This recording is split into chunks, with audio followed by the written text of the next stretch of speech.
মা কি হলো মেহেকফারিয়া? আব্বুজি তো বাজার থেকে মাছ, ইলিশ মাছ এনেছে, কিছু বানিয়ে দিন না টেস্টি টেস্টি। ঠিক আছে, ইলিশ মাছ দিয়ে আজকে সুন্দর একটা রেসিপি করব।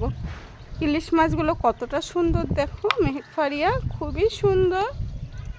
আর ইলিশ মাছ তো এমনি আমাদের বাড়ির সকলের প্রিয়।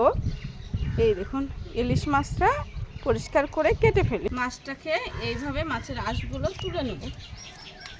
দেখুন কতটা সুন্দর উঠে যাচ্ছে, আর খুবই সুন্দর মাছটা, একবারে তরতাজা। এই দেখুন মাশাআল্লাহ, অনেকটাই সুন্দর। মাছটা পরিষ্কার করে ধুয়ে নিলাম, কতটা সুন্দর লাগছে না দেখতে।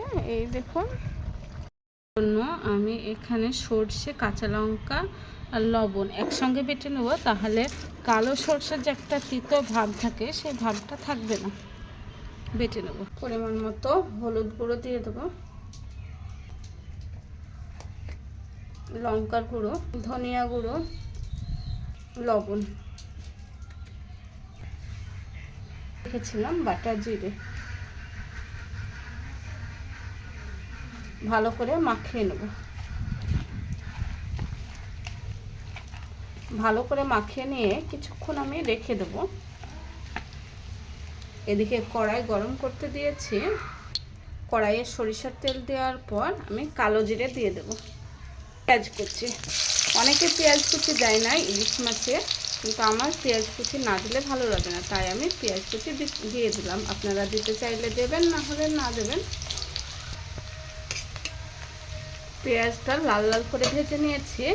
এবার কিছুক্ষণ ম্যারিনেট করে রাখা মাছগুলো আমি দিয়ে দেব।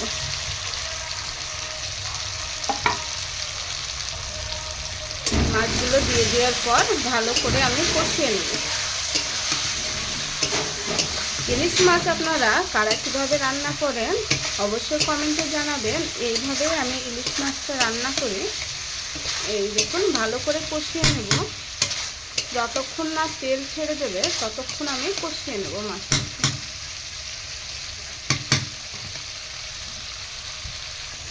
গ্যাসের থেকে উনুনে রান্নার একটা আলাদাই টেস্ট। এই দেখুন, মাছগুলোকে আমি এইভাবে কষিয়ে নেব।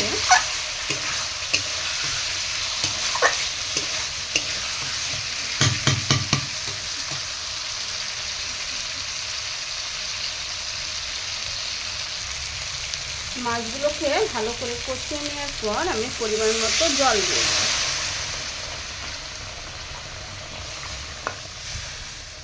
মাছটা এদিকে ফুটতে শুরু করে দিয়েছে, আর এদিকে আমি সর্ষে বেটে রেখেছিলাম, সেই সর্ষের মধ্যে অল্প জল দিয়ে আমি দিয়ে দেব।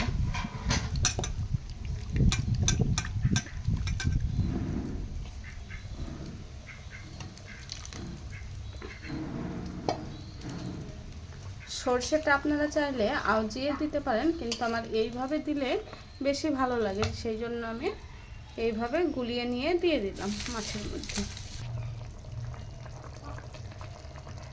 মাছটা আস্তে আস্তে ফুটতে শুরু করে দিয়েছে, তখন আমি চেরা কাঁচা লঙ্কা এর মধ্যে দিয়ে দেব। আর কিছুক্ষণ ফুটে উঠলেই রেডি হয়ে যাবে আমার সর্ষে ইলিশ।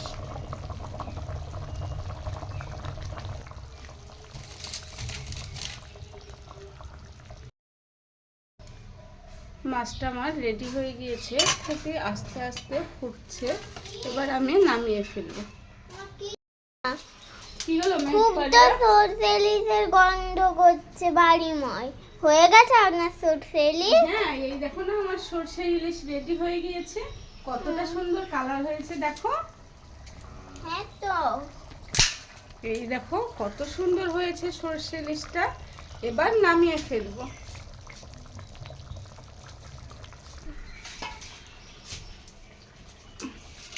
এই দেখো সরষে ইলিশ রেডি হয়ে গিয়েছে, আমি নামিয়ে ফেলবো।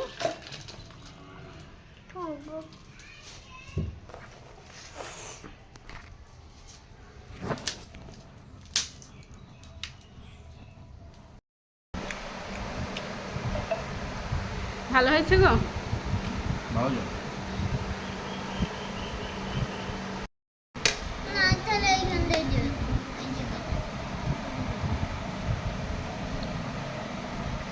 দেখো